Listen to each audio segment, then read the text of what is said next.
wa'innan website ɗin guda uku suna da matuƙar amfani, ya kamata a ce kun yi amfani da su.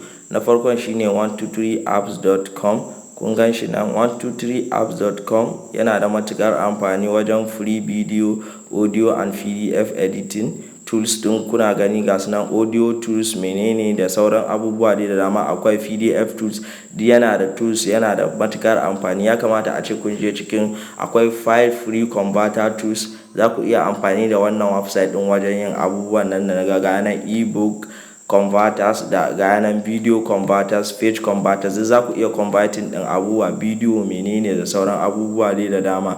To na biyun shine explodingtopics.com.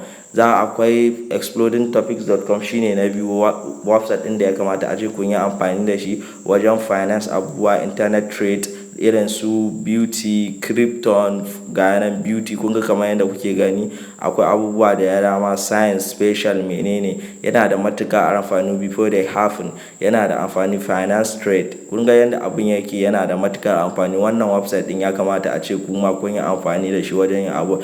Na ukun shine magic seresa.io. Za ku yi amfani da wannan wajen cire background ɗin abubu kamar kuna ganin highlighting any object. Za ku iya kun ga yadda nake cire wannan motan ɗin shine kuma za ku iya remove it from any